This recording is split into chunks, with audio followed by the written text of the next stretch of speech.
Manish Kumar Soni, empowering women and improving social indicators. सम्मानित मंच के निर्णायक मंडली, अभिभावक एवं समस्त युवा साथियों को मेरा नमस्कार। मैं मनीष कुमार सोनी आप सबों के मध्य महिला सशक्तिकरण के द्वारा सामाजिक संकेतकों में परिवर्तन विषय के ऊपर अपने विचार प्रस्तुत करने जा रहा हूँ। आज हम बात करेंगे विश्व के सबसे बड़े युवा आबादी और सबसे बड़े लोकतंत्र में महिला सशक्तिकरण की। हम बात करेंगे इतिहास, धर्म और औपनिवेशिककालीन महिलाओं की दशा एवं व्यवधाओं की। हम बात करेंगे उनमें वर्गीय चेतना और उनकी जैविक आंगिक एकता की। हम यह भी जानेंगे कि कैसे महिला सशक्तिकरण के द्वारा आर्थिक विकास, सामाजिक न्याय, सॉफ्ट पावर में वृद्धि और संवैधानिक मूल्यों को बढ़ाया जा सकता है। हम यह भी देखेंगे कि इस दौरान हमारे पास चुनौतियां क्या होगी और इसका हम निवारण कैसे कर सकते हैं, और अंततः हम जानेंगे कि महिलाओं के सपनों का भारत क्या होगा। तो नेक्स्ट, सशक्तिकरण के बिना सदियों से महिलाएं गरीबी, शोषण, भूखमरी, भ्रष्टाचार और आपदा की शिकार होते आई है। सशक्तिकरण के बिना ही वो हमेशा ही गुलामी की जंजीरों में कैद रही है। सशक्तिकरण के बिना वो सामाजिक रूप से शोषित, आर्थिक रूप से पिछड़ी और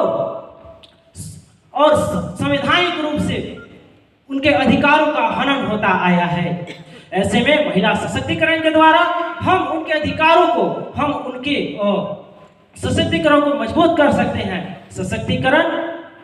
महिला सशक्तिकरण के द्वारा हम एकमात्र उपाय के तौर पर सामाजिक संकेतकों में बदलाव ला सकते हैं और वर्तमान और भविष्य की चुनौतियों का समाधान कर एक सशक्त राष्ट्र के दिशा में कदम बढ़ा सकते हैं। नेक्स्ट, हमारे कुछ दीर्घकालिक लक्ष्य होने चाहिए। हमें महिलाओं में वर्गीय चेतना का विकास करना होगा।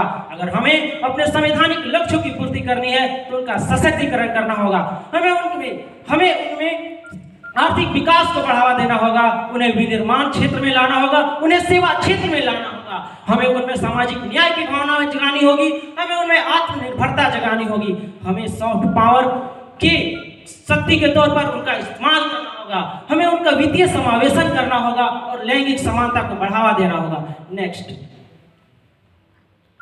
हालांकि इस सभी दृष्टिकोणों में, इन सभी लक्ष्यों में हमारे पास कई सारी समस्याएं आ सकती है। पितृसत्तात्मक सोच, अंधविश्वास और रूढ़िवादी धारणाएं आज भी भारत के प्रत्येक कोने में विद्यमान है। आज भी उन्हें अवसरों की असमानता का सामना करना पड़ रहा है। आज भी उन्हें कार्यस्थल पर शोषण का सामना करना पड़ रहा है। आज भी उन्हें तकनीकी रूप से पहुंच से दूर रखा गया है। आज भी उन्हें अकुशलता और अशिक्षा का सामना करना पड़ रहा है। नेक्स्ट, हमें इस स्थिति को बदलना होगा। हमें राजनीतिक, आर्थिक और सामाजिक सभी स्तर पर उनकी उपयोगिता को बढ़ाने के लिए आरक्षण जैसे प्रावधान करने होंगे। हमें पंचायतों का सशक्तिकरण करना होगा। हमें पंचायती राज संस्थाओं को मजबूत करना के साथ साथ उनमें महिलाओं की भागीदारी बढ़ानी होगी। हमें महिलाओं के लिए अनिवार्य रूप से उनके विनिर्मित उत्पादों को एकल विंडो प्रणाली के अंतर्गत निर्यात की व्यवस्था करानी होगी। हमें हर परिस्थिति के समाधान हेतु हेल्पलाइन नंबर की व्यवस्था करनी होगी। नेक्स्ट,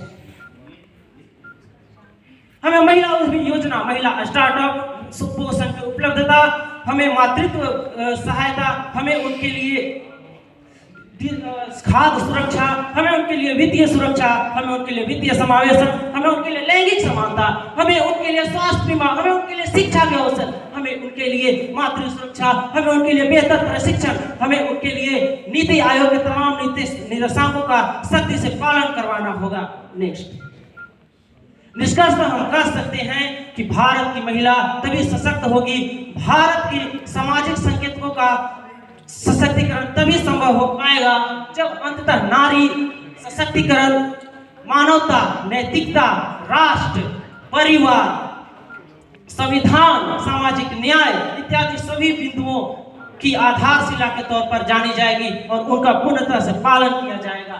ऐसे में हमें उन्हें आर्थिक उपलब्धता के स्रोत दिखलाने होंगे, हमें उन्हें राजनीतिक भागीदारी में लाना होगा, हमें उनके लिए कानूनी नीतियों में सुधार करने होंगे। होंगे। हमें उनके लिए सामाजिक जागरूकता बढ़ाना होगा, हमें उनके लिए सहायक नीतियों का निर्माण करना होगा, हमें उनके लिए सत्ता और अवसर में भागीदारी सुनिश्चित करनी होगी। अगर हम इन तमाम बिंदुओं के ऊपर, इन तमाम आयामों के ऊपर कार्य करें तो अवश्य ही विकसित भारत महिलाओं के सशक्तिकरण के तौर पर जाना जाएगा।